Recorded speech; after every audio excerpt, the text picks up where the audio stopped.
السلام عليكم ورحمة الله وبركاته.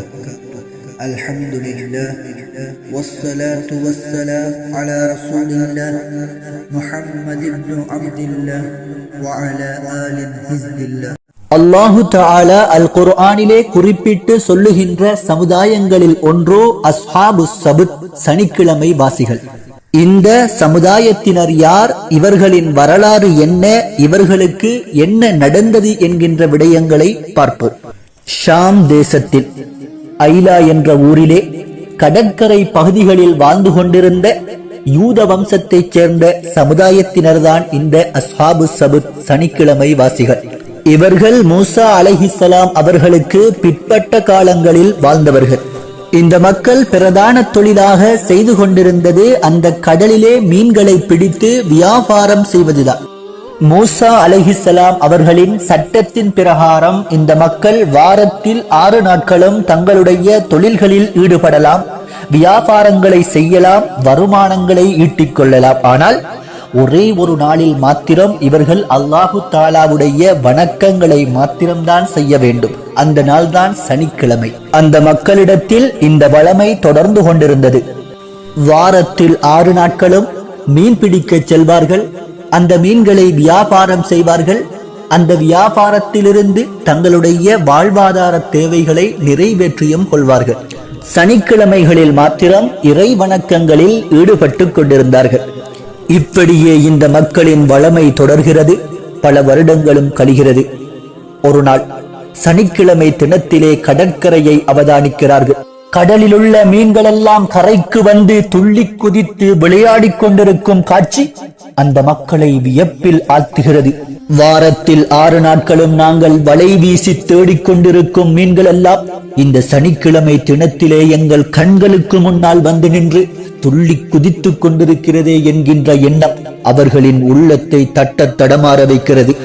கண்களுக்கு முன்னால் இந்த மீன்கள் நின்றாலும் அவைகளை பிடிக்க முடியாது. காரணம் அல்லாஹு தஆலாவின் சட்டம்.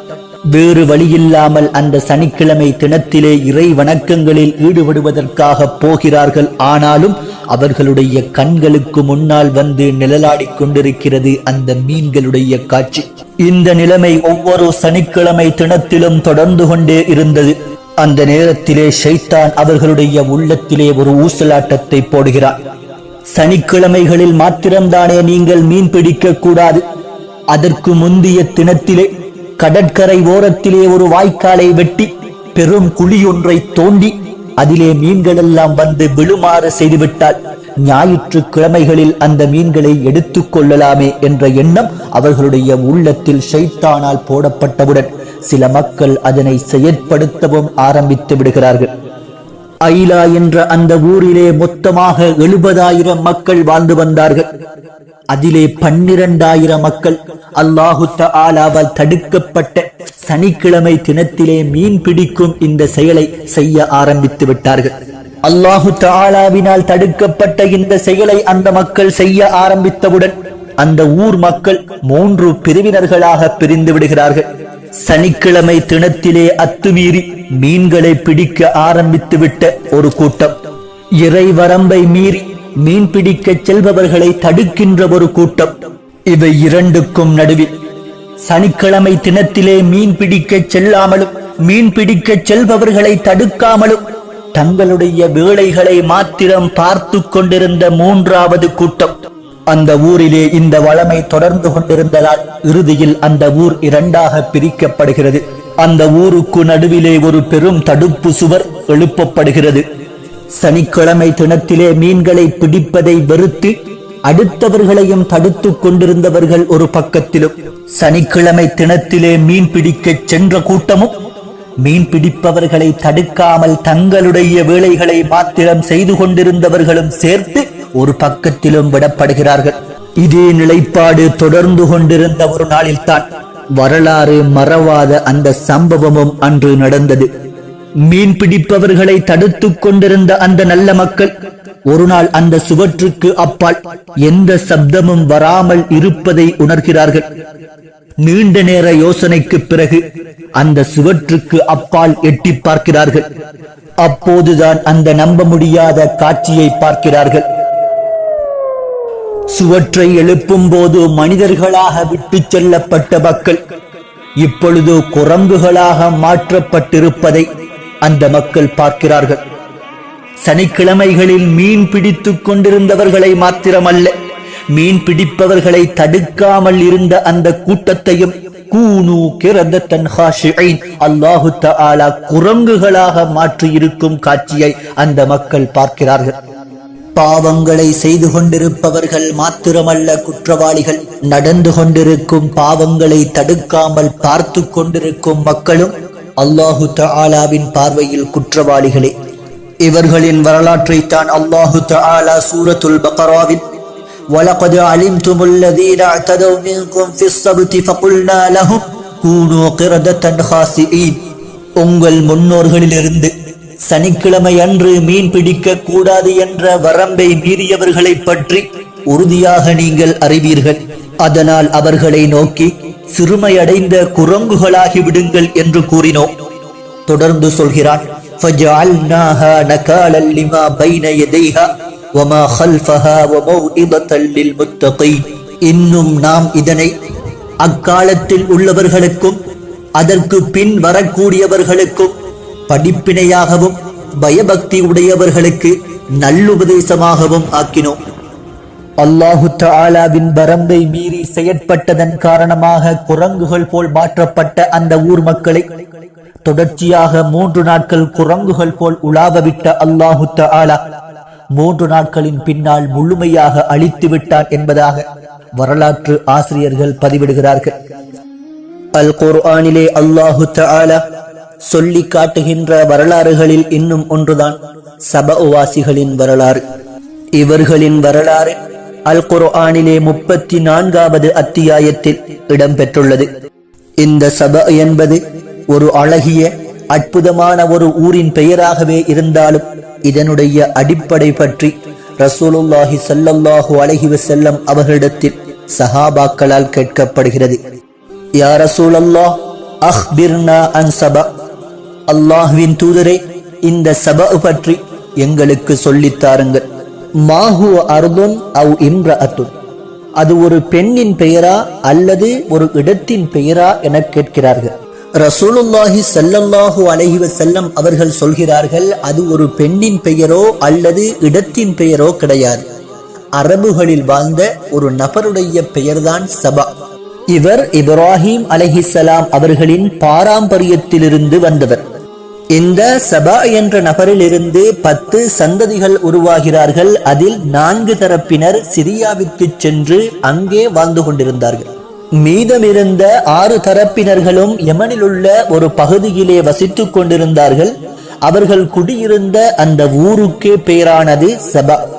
இந்த சபாவாசிகளுக்கு அல்லாஹு தஆலாவினால் கொடுக்கப்பட்ட அருட்கொடைகளும் அந்த அருட்கொடைகளை மறுத்து வாழ்ந்ததனால் இறைவனால் கொடுக்கப்பட்ட பேரழிவுகளும் தான் இந்த சபாவாசிகளின் பிரதான வரலாறு. சூரத்து சபா 15வது வசனத்திலே அல்லாஹு தஆலா சொல்லி காட்டுகிறான், லகத் கான லிஸபஇன் ஃபீ மஸ்கனிஹிம் ஆயா, நிச்சயமாக சபா நாட்டினருக்கு அவர்கள் வசித்திருந்த இடங்களில் ஒரு அத்தாட்சி இருந்தது. ஜன்னதானி அன் யமீனின் வ ஷிமால்,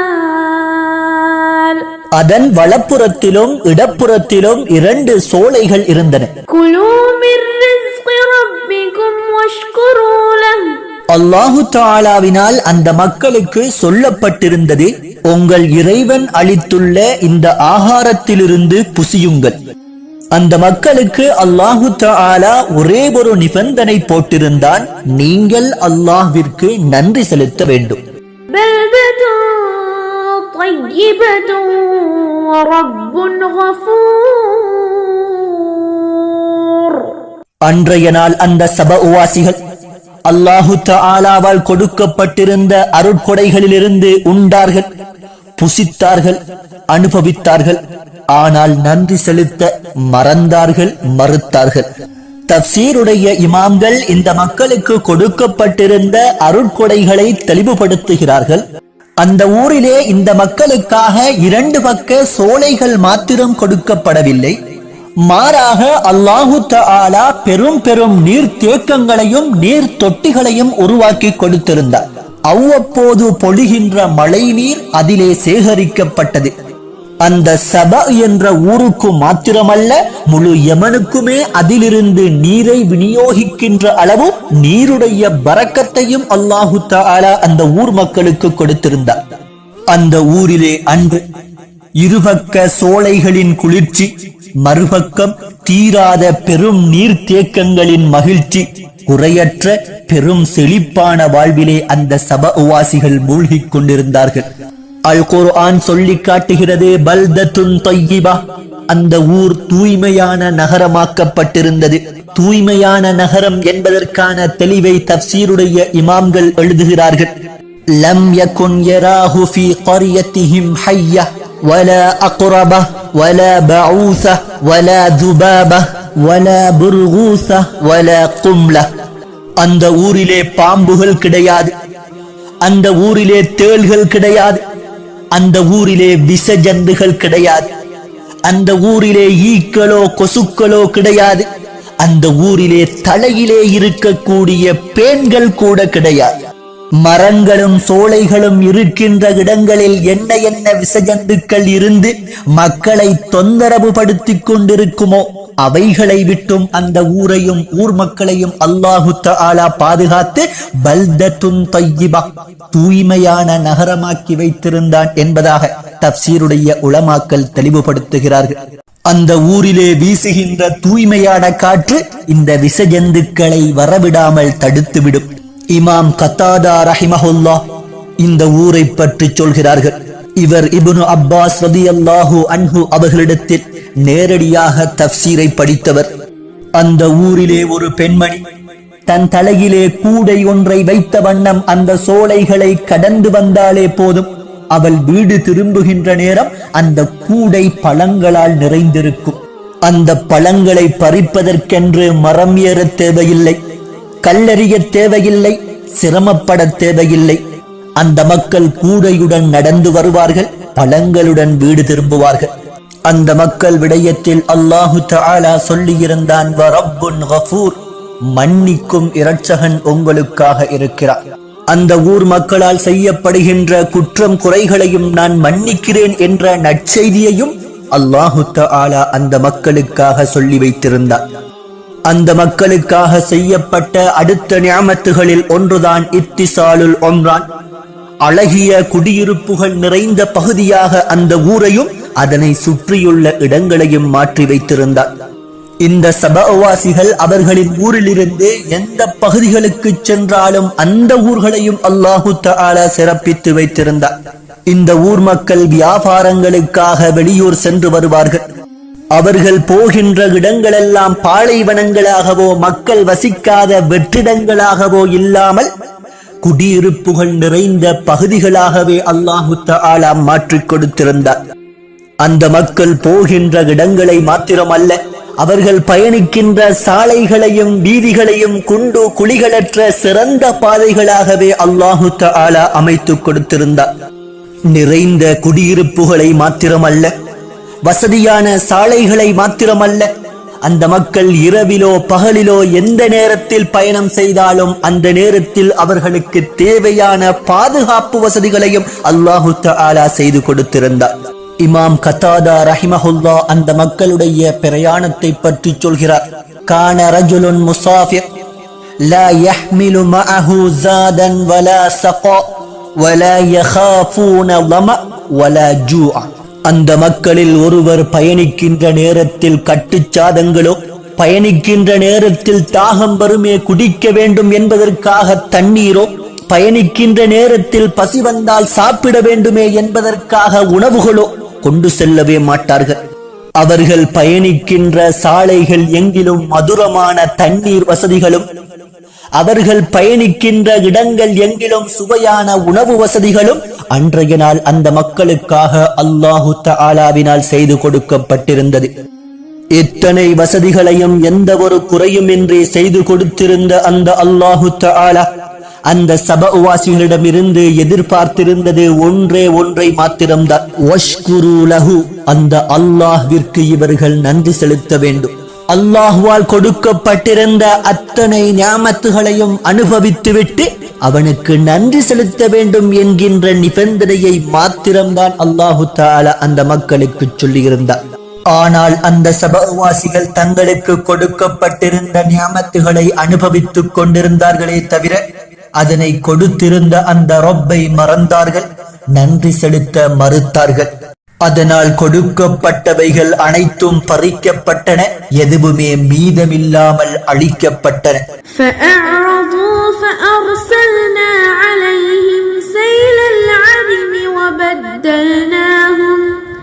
وبدلناهم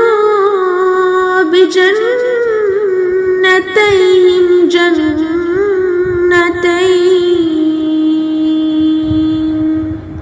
جنتين ذواتي أكل خمط وأثل وشيء من سدر قليل. எனினும் அவர்கள் அதனை புறக்கணித்து பாவத்தில் ஆழ்ந்துவிட்டனர். ஆகவே அவர்கள் கட்டியிருந்த மகத்தானதொரு அணையை உடைக்கக்கூடிய பெரும் வெள்ளத்தை அவர்களுக்கு கேடாக அனுப்பி வைத்தோம். அவர்களுடைய உன்னதமான கனிகளுடைய இரு சோலைகளை கசப்பும் புளிப்பும் உள்ள காய்களுடைய மரங்களாலும் சில இலந்தை மரங்களாலும் நிரம்பிய தோப்புகளாக மாற்றிவிட்டோம். بما كفروا وهل نجازي إلا الكفور. நம் நன்றியை அவர்கள் மறந்ததற்கு இதை நாம் அவர்களுக்கு கூலியாக கொடுத்தோம். நன்றி கெட்டவர்களுக்கே தவிர மற்றவருக்கும் இத்தகைய கூலியை நாம் கொடுப்போமா என அல்லாஹ் கேட்கிறார். சுவையின் உச்சத்தை தொடுகின்ற அந்த தோட்டங்களின் கனிவகைகள் கசப்பானதாகவும் புளிப்பானதாகவும் மாற்றப்பட்டன. அந்த ஊரையே அலங்கரித்துக் கொண்டிருந்த இருபக்க சோலைகள் பெரும் ஒரு வெள்ளத்தினால் அழித்தொழிக்கப்பட்டன. அந்த மக்களால் கட்டி வைக்கப்பட்டிருந்த பெரும் நீர் தொட்டிகள் அன்றைய நாள் தரைமட்டமாக்கப்பட்டன. இப்னு அப்பாஸ் ரலியல்லாஹு அன்ஹு அவர்கள் சொல்கிறார்கள், அந்த மக்களால் கட்டி வைக்கப்பட்டிருந்த அந்த நீர் தொட்டிகளின் அடித்துவாரத்தை நோக்கி பெரும் பெரும் பெருச்சாளிகளை அல்லாஹு தஆலா அனுப்பி வைத்திருந்தார். அந்த பெருச்சாளிகள் அதனுடைய அடித்துவாரத்தில் துளையிட ஆரம்பித்து விட்டன. அதிலிருந்து கசிந்து வழிந்தோடிய நீரே அந்த மக்களுடைய அழிவிற்கு காரணமாகவும் ஆனது. لقد كان لسبإ في مسكنهم آية جنتان عن يمين وشمال كلوا من رزق ربكم واشكروا له بلدة طيبة ورب غفور. فأعرضوا فأرسلنا عليهم سيل العرم وبدلناهم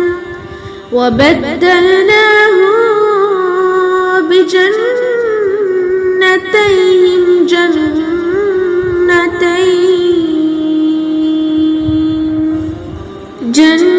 جنتين ذواتي أكل خمط وأثل وشيء من سدر قليل. ذلك جزيناهم بما كفروا وهل نجازي إلا الكفور. وجعلنا بينهم وبين القرى التي باركنا فيها قرى ظاهرة وقدرنا فيها السير سيروا فيها ليالي وأياما آمنين. فقالوا ربنا باعد بين أسفارنا وظلموا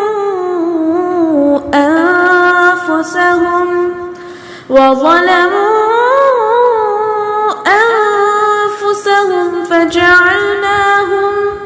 فجعلناهم أحاديث ومزقناهم كل ممزق إن في ذلك لآيات لكل صبار شكور. மூசா அலைஹிஸ்ஸலாம் அவர்களின் காலத்தில் வாழ்ந்த கெட்டவன்தான் காரூன். இவன் மூசா அலைஹிஸ்ஸலாம் அவர்களின் சொந்தக்காரன் என்றும் சொல்லப்படுகிறது. சுமார் 3000 ஆண்டுகளுக்கு முன்னர் மிஸ்ரிலே ஃபிர்அவுனுடைய ஆட்சி நடைபெற்றுக் கொண்டிருந்த நேரம் அந்த பகுதியிலே வாழ்ந்து கொண்டிருந்தவன் தான் இந்த காரூன். மிகுந்த திறமைசாலி. மூசா அலைஹிஸ்ஸலாம் அவர்களுக்கு இறங்கிய தௌராத் வேதத்தை மனனம் செய்திருந்த ஒரு சில நபர்களில் இவனும் ஒருவன். அந்த தௌராத் வேதத்தை அழகிய தொனியில் ஓதக்கூடியவனாகவும் இருந்தான். காரூன் என்பவன் அந்த நேரத்தில் முனவ்விர், ஒளி மிகுந்தவன் என்றும் அழைக்கப்பட்டிருக்கிறான். அதற்கு காரணம் தௌராத் வேதத்தை மனனம் செய்திருந்ததனாலும் அழகிய தோற்றமுடையவனாக இந்த காரூன் இருந்ததனாலும் அந்த பெயர் அழைக்கப்பட்டிருக்கலாம் என்று வரலாற்று ஆசிரியர்களால் குறிப்பிடப்பட்டுள்ளது. அல்லாஹு தஆலா இவனுக்கு கணக்கில் அடங்காத சொத்து செல்வங்களை அள்ளிச் சொரிந்திருந்தான். அல் குர்ஆனிலும் அல்லாஹு தஆலா இவனை செல்வந்தன் என்று குறிப்பிடும் அளவுக்கு அதிகளவான சொத்து செல்வங்கள் இவனுக்கு கொடுக்கப்பட்டிருந்தது.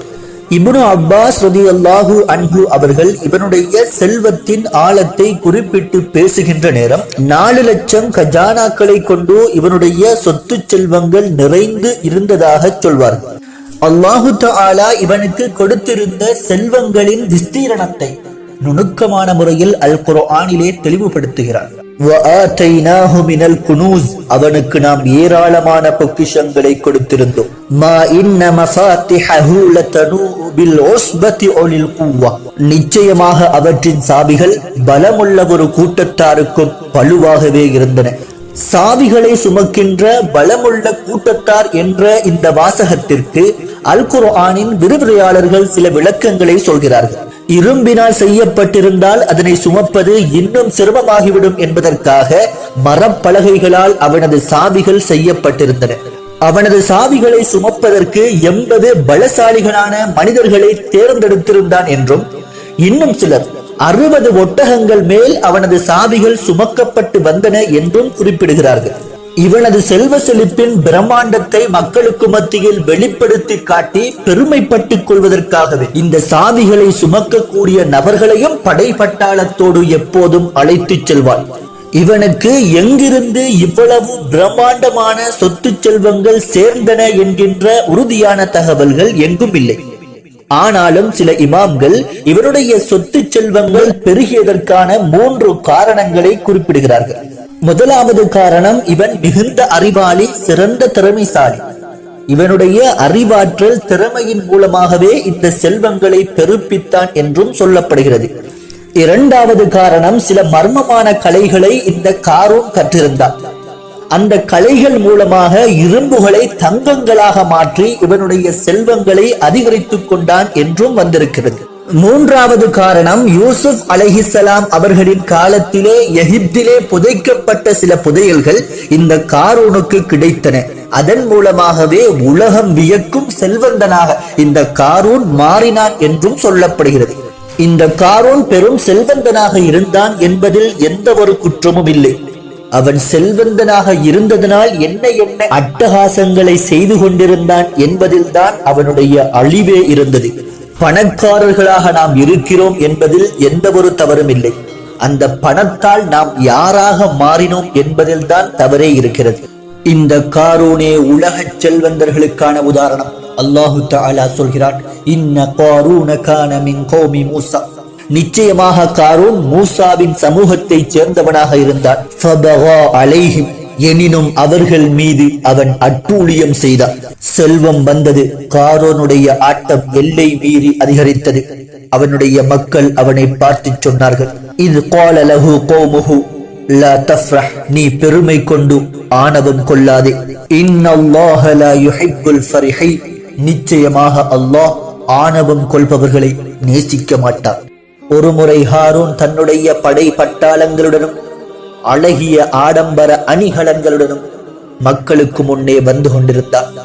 இந்த கண்கொள்ளா காட்சியை பார்த்து ரசித்து இயங்கிக் கொண்டிருந்த உலக ஆசை பிடித்த சில மக்கள் சொல்கிறார்கள், யா லைத்தலனா மிஸ்ல மா ஊத்திய காரூன், காரூனுக்கு கொடுக்கப்பட்டதை போன்று நமக்கும் இருக்க கூடாதா? இன்னஹு லது ஹவ்தின் அதீம், நிச்சயமாக அவன் மகத்தான பாக்கியமுடையவன் என்று அந்த மக்கள் கூறிக்கொண்டனர். வகால அல்லதீன ஊத்துல் இல்ம், அங்கிருந்த கல்வி ஞானம் பெற்ற சில மக்கள் அவர்களை பார்த்து சொன்னார்கள், வைலக்கும், உங்களுக்கு என்ன கேடு? சவாபுல்லாஹி கைருல் லிமன் ஆமன வஅமில சாலிஹா, ஈமான் கொண்டு நல்ல அமல்களை செய்பவர்களுக்கு அல்லாஹ் அளிக்கும் வெகுமதி இதைவிடவும் மேன்மையானது. வலா யுலக்காஹா இல்ல ஸ்வாபிரூன், எனினும் அதை பொறுமையாளர்களை தவிர வேறு எவரும் அடைய மாட்டார்கள் என்று அந்த கல்வி ஞானம் படைத்த மக்கள் சொல்கிறார்கள். காரூனுடைய ஆடம்பர வாழ்க்கையும் அட்டூழிய போக்கும் அத்துமீறி போய்க் கொண்டிருந்த நிலையிலும் காக்கப்பட்டு கொண்டே வந்தவன் எப்போது மூசா அலைஹிஸ்ஸலாம் அவர்களின் விடயத்தில் தலையிட்டு தன் தலைக்கணத்தை காட்ட ஆரம்பித்தானோ அத்துடன் அவனுடைய ஆட்டத்தை அந்த அல்லாஹ் முடிவிற்கு கொண்டு வருகிறார். படைப்பினங்களில் சிறந்தவர்கள் மனிதர்கள், மனிதர்களில் சிறந்தவர்கள் நபிமார்கள், நபிமார்களில் சிறந்தவர்கள் ரசூல்மார்கள், ரசூல்மார்களிலும் சிறந்தவர்கள் உலுல் அஸும்கள் எனப்படும் 5 ரசூல்மார்கள். அந்த 5வரில் ஒருவர்தான் மூசா அலைஹிஸ்ஸலாம் அவர்கள். ஒருமுறை மூசா அலைஹிஸ்ஸலாம் அவர்கள் தன்னை ஏற்றுக்கொண்ட சில மக்களுடன் அமர்ந்து ஓரிடத்தில் நல்லுபதேசங்களை செய்து கொண்டிருக்கிறார்கள். அந்த வழியாக படை பட்டாளங்களுடனும் கர்வ போக்குடனும் காரூன் அந்த வழியாக வந்து கொண்டிருக்கிறார். அந்த படை பட்டாளங்களின் விஸ்தீரணத்தின் அழகை மூசா அலைஹிஸ்ஸலாம் அவர்களுடன் அமர்ந்திருந்த மக்களும் தன்னை மறந்து அந்த பக்கம் பார்த்து ரசிக்க ஆரம்பிக்கிறார்கள். இதனை அவதானித்து விட்ட காரூன் மூசா அலைஹிஸ்ஸலாம் அவர்களிடத்தில் வருகிறார். மூசாவே, உனக்கு கொடுக்கப்பட்டிருக்கும் நபித்துவத்தை விட என்னிடத்தில் இருக்கும் செல்வ செழிப்புகள் மேலானவை. உன்னிடத்தில் அமர்ந்திருக்கும் மக்கள் கூட என்னை பார்த்தே ரசித்துக் கொண்டிருக்கிறார்கள். மூசாவே, உன்னை விட நானே மேலானவன், உன்னை விட நானே சிறந்தவன், உன்னை விட நானே கண்ணியமானவன். மூசா அலைஹிஸ்ஸலாம் அவர்கள் அவனை பார்த்து அமைதியாக சொல்கிறார்கள், உனக்கு கொடுக்கப்பட்டிருக்கும் இந்த சொத்து செல்வங்களிலிருந்து ஏழை எளியவர்களுக்கான ஜகாத்தை கொடுத்து விடு. காரூன் சொல்கிறான், இந்த சொத்து செல்வங்கள் என்னுடைய அறிவாலும் திறமையாலும் சம்பாதிக்கப்பட்டவை, இதிலிருந்து யாருக்குமே எதையுமே நான் விட்டு தர மாட்டேன். மூசா அலைஹிஸ்ஸலாம் அவர்களுக்கு மக்களுக்கு மத்தியில் கொடுக்கப்பட்டிருக்கும் கண்ணியமும் உயர்வும் தனக்கு கொடுக்கப்படவில்லையே என்ற ஏக்கம் காரூனுடைய நிம்மதியை குலைக்கிறது. என்னிடத்தில் இருக்கும் இந்த சொத்து செல்வங்களைத்தான் இந்த மக்கள் ரசிக்கிறார்களே தவிர தன்னை மதிக்கவில்லை என்பதனை அந்த காரூன் உணர்கிறார். மூசா அலைஹிஸ்ஸலாம் அவர்களின் கண்ணியத்தை குறைப்பதற்கான சில திட்டங்களை தீட்டுகிறார். தன்னிடத்தில் பணிவிடையில் இருக்கும் ஒரு அழகிய தோற்றமுடைய பெண்ணை அழைக்கிறார். அவளுக்கு சிறு தொகை பணத்தை கொடுக்கிறார். உனக்கும் மூசாவிற்கும் தொடர்பு இருப்பதாக மூசா மக்களுக்கு மத்தியில் உபதேசம் செய்து கொண்டிருக்கும் நேரம் நீ போய் சொல்லிவிடு என்று சொல்லி அனுப்பிவிடுகிறார். அந்த பெண் ஒரு விபச்சாரி என்றும் சொல்லப்படுகிறது. மூசா அலைஹிஸ்ஸலாம் அவர்கள் மக்களுக்கு மத்தியில் அமர்ந்திருக்கும் நேரம் அந்த பெண் வருகிறாள். எனக்கும் இந்த மூசா அலைஹிஸ்ஸலாம் அவர்களுக்கும் நெருங்கிய தொடர்பு இருப்பதாக அந்த மக்களுக்கு முன்னே சொல்கிறார். இதனை கேட்டு வியப்படைந்த மக்கள் அந்த பெண்ணை உருக்கி விசாரிக்க ஆரம்பிக்கிறார்கள். அங்கு கூடிவிட்ட மக்கள் தொகையை பார்த்து பயந்துவிட்ட அந்த பெண் வேறு வழியில்லாமல் உண்மையை சொல்லிவிடுகிறார். எனக்கும் இந்த மூசா அலைஹிஸ்ஸலாம் அவர்களுக்கும் எந்தவித தொடர்பும் இல்லை. எனக்கு பணத்தை கொடுத்து காரூன் தான் இவ்வாறு சொல்லச் சொன்னான் என்று சொன்னவுடன் மூசா அலைஹிஸ்ஸலாம் அவர்கள் காரூனுடைய விடயத்தில் அத்தனை வருடங்களும் காத்திருந்த பொறுமையை அன்றைய நாள் இழக்கிறார்கள். மூசா அலைஹிஸ்ஸலாம் அவர்களின் கரங்கள் வானை நோக்கி உயர்த்தப்படுகிறது. இந்த காரூனுடைய அட்டூழியங்களுக்கும் அட்டகாசங்களுக்குமான ஒரு முடிவை நீயே கொடுத்து விடு ரப்பே என்ற பிரார்த்தனை வானை நோக்கி சென்று கொண்டிருந்த நேரம் காரூனுடைய படைபட்டாளங்கள் பூமிக்குள்ளே புதைந்து கொண்டிருந்தது. அல்லாஹு தஆலா அவனுடைய அழிவை அல் குர்ஆனில் சொல்கிறார். ஃபஹஸஃப்னா பிஹி வபிதாரிஹில் அர்த், நாம் காரூனையும் அவனுடைய வீட்டையும் பூமியில் அழுந்தச் செய்தோம். ஃபமா கான லஹு மின் ஃபிஅத்தி யன்சுரூனஹு மின் தூனில்லாஹ் வமா கான மினல் முன்தஸிரீன், அல்லாஹ்வை அன்றி அவனுக்கு உதவி செய்கின்ற கூட்டத்தார் எவரும் இல்லை. இன்னும் அவன் தன்னைத்தானே காப்பாற்றிக் கொள்ளவும் முடியவில்லை. காரூனுடைய வாழ்வை பார்த்து எந்த மக்கள் வியந்து மயங்கிக் கொண்டிருந்தார்களோ அதே மக்கள் காரூனுடைய அழிவை பார்த்து அஞ்சி நடுங்கிக் கொண்டு நின்றார்கள். அப்துல்லாஹ் இப்னு உம்மி மக்தூம் ரலியல்லாஹு அன்ஹு ரசூலுல்லாஹி ஸல்லல்லாஹு அலைஹி வஸல்லம் அவர்களின் காலத்தில் வாழ்ந்த கண் தெரியாத ஒரு சஹாபி. இவருக்கு கண்களில் ஒளி இல்லையே தவிர இவருடைய உள்ளம் ஈமானிய ஒளியால் நிறைந்தே இருந்தது. அல்லாஹு தஆலாவால் இறையச்சமுடையவர் என அல் குர்ஆனிலே சொல்லப்பட்டவர். இஸ்லாத்தின் பால் மார்க்கத்தின் பால் ஆர்வம் உடையவர் என அல்லாஹு தஆலாவால் புகழாரம் சூட்டப்பட்டவர். ரசூலுல்லாஹி ஸல்லல்லாஹு அலைஹி வஸல்லம் அவர்களை அல்லாஹு தஆலா எச்சரித்து அல் குர்ஆன் வசனங்களை இறக்குவதற்கு காரணமாக இருந்தவர். இந்த அப்துல்லாஹ் இப்னு உம்மி மக்தூம் ரலியல்லாஹு அன்ஹு அவர்கள் இஸ்லாத்தை ஆரம்ப காலத்திலேயே ஏற்றுக்கொள்கிறார். ரசூலுல்லாஹி ஸல்லல்லாஹு அலைஹி வஸல்லம் அவர்கள் மக்காவிலிருந்து மதீனாவிற்கு ஹிஜ்ரத் செய்வதற்கு முன்னரே மதீனா வாசிகளுக்கு மார்க்க அழைப்புக்காக சென்ற 2 தாயிகளில் இந்த அப்துல்லாஹ் இப்னு உம்மி மக்தூம் ரலியல்லாஹு அன்ஹு அவர்களும் ஒருவர். மற்றவர் முஸாப் இப்னு உமைர் ரலியல்லாஹு அன்ஹு அவர்கள். அந்த வகையில் இந்த அப்துல்லாஹ் இப்னு உம்மி மக்தூம் ரலியல்லாஹு அன்ஹு அவர்கள் முஹாஜிர்களில் முதன்மையானவர் என்கின்ற உயர்வையும் அடைகிறார். ஒருமுறை ரசூலுல்லாஹி ஸல்லல்லாஹு அலைஹி வஸல்லம் அவர்கள் மக்கத்து குறைஷி காபிர்களுடன் உரையாடிக் கொண்டிருக்கிறார்கள். மார்க்க விடயங்களை எடுத்து சொல்லிக் கொண்டிருக்கிறார்கள். அந்த சபையிலே அபூ ஜஹல், உத்துபா, ஷைபா போன்ற மக்கத்து பெரும் தலைவர்களும் இருந்தார்கள். ரசூலுல்லாஹி ஸல்லல்லாஹு அலைஹி வஸல்லம் அவர்கள் இஸ்லாத்தை சொல்லி இவர்கள் இஸ்லாத்தை ஏற்றுக்கொண்டு விட்டால் 2 வகையான நலவுகள் இருந்தது அந்த நாளில். ஒன்று, இஸ்லாத்தை ஏற்றுக்கொண்டதால் வேதனைப்பட்டு கொண்டிருக்கும் முஸ்லிம்களுக்கான விடுதலை. ஏனென்றால் அந்த முஸ்லிம்களை துன்புறுத்திக் கொண்டிருந்தது இந்த தலைவர்கள்தான். மற்றது, இவர்களே இஸ்லாத்தை ஏற்றுக்கொண்டால் இந்த மக்கமா நகரமே இஸ்லாத்தை ஏற்றுக்கொள்வது மிகவும் எளிதாகிவிடும் என்ற நம்பிக்கையும் பேரார்வமும் ரசூலுல்லாஹி ஸல்லல்லாஹு அலைஹி வஸல்லம் அவர்களிடத்தில் அன்றைய நாள் இருந்தது. ரசூலுல்லாஹி ஸல்லல்லாஹு அலைஹி வஸல்லம் அவர்கள் ஆர்வத்துடனும் நம்பிக்கையுடனும் இந்த தலைவர்களுடன் பேசிக் கொண்டிருந்த அந்த சபைக்கு அன்றைய நாள் அப்துல்லாஹ் இப்னு உம்மி மக்தூம் ரலியல்லாஹு அன்ஹு அவர்கள் வருகிறார்கள். என்ன நடந்து கொண்டிருக்கிறது? ரசூலுல்லாஹி ஸல்லல்லாஹு அலைஹி வஸல்லம் அவர்கள் யாருடன் பேசிக் கொண்டிருக்கிறார்கள் என்பதனை அறியாத இந்த கண் தெரியாத சஹாபி நபி அவர்களுக்கு முன்னால் வந்து, யா ரசூலல்லாஹ், மார்க்க விடயங்களை எனக்கும் கற்றுத்தாருங்கள் என்பதாக சொல்கிறார். இந்த நிலையிலே இந்த சஹாபி வந்து சபைக்கு முன்னால் நின்று இப்படி கேட்டுக்கொண்டிருப்பது ரசூலுல்லாஹி ஸல்லல்லாஹு அலைஹி வஸல்லம் அவர்களுக்கு சங்கடத்தை ஏற்படுத்தி விடுகிறது. வேறு எந்த வார்த்தையும் பேசவில்லை ரசூலுல்லாஹி ஸல்லல்லாஹு அலைஹி வஸல்லம் அவர்கள். அந்த நேரத்தில் ரசூலுல்லாஹி ஸல்லல்லாஹு அலைஹி வஸல்லம் அவர்களின் முகம் மாத்திரம் கொஞ்சம் மாற்றமடைந்து விடுகிறது. வந்திருப்பவர்கள் யார்? நடந்து கொண்டிருப்பது என்ன? இந்த நேரத்தில் தான் இவர் வர வேண்டுமா என்கின்ற காரணத்திற்காக மாத்திரம்தான் ரசூலுல்லாஹி ஸல்லல்லாஹு அலைஹி வஸல்லம் அவர்களின் முகம் சற்று மாற்றமடைந்து காணப்பட்டது. இந்த சஹாபியுடைய விடயத்தில் அந்த காபிர்களுக்காக ரசூலுல்லாஹி ஸல்லல்லாஹு அலைஹி வஸல்லம் அவர்கள் தங்களுடைய முகத்தை திருப்பிக் கொண்டதையே விரும்பாத அல்லாஹு தஆலா அன்றைய நாள் அல் குர்ஆனிய வசனங்களை இந்த சஹாபிக்காக இறக்கி வைக்கிறார். أعوذ الشيطان الرجيم. بسم الله الرحمن الرحيم. عبس وتولى أن جاءه الأعمى وما يدريك لعله يزكى أو يذكر فتنفعه الذكرى.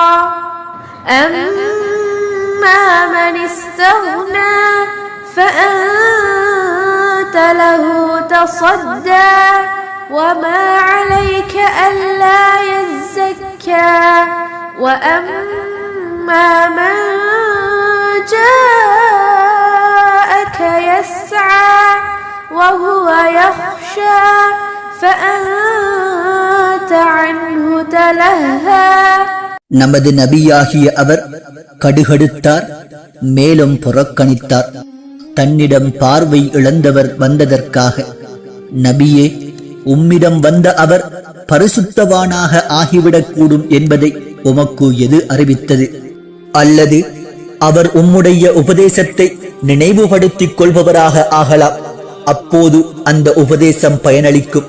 ஆகவே எவன் பொருளாதார மேம்பாடு உடையவனோ அவனுக்காக நீர் செவிமடுக்கிறீர். மேலும் அவன் இஸ்லாத்தை ஏற்காது பரிசுத்தம் அடையாவிட்டால் உம்மீது குற்றமில்லை. இன்னும் எவர் உம்மிடம் விரைந்தவராக வந்தாரோ அவரோ அல்லாஹ்வை பயந்த நிலையில் உம்மிடம் வர, அப்போது அவரை விட்டும் நீர் அசட்டை செய்கிறீர். அல்லாஹ்விற்கு முன்னால் அபூ ஜஹ்லோ உத்துபாவோ ஷைபாவோ பெரியவர்கள் அல்ல. கண் தெரியாத ஈமானுள்ள ஒரு சஹாபியே பெரியவர் என்பதனை அன்றைய நாள் ரசூலுல்லாஹி ஸல்லல்லாஹு அலைஹி வஸல்லம் அவர்களுக்கு மாத்திரமல்ல, இந்த உலகிற்கே தெரியப்படுத்தினான் அல்லாஹு தஆலா. இந்த வசனங்களை அப்துல்லாஹ் இப்னு உம்மி மக்தூம் ரலியல்லாஹு அன்ஹு அவர்களின் விடயத்தில் இறக்கி வைத்து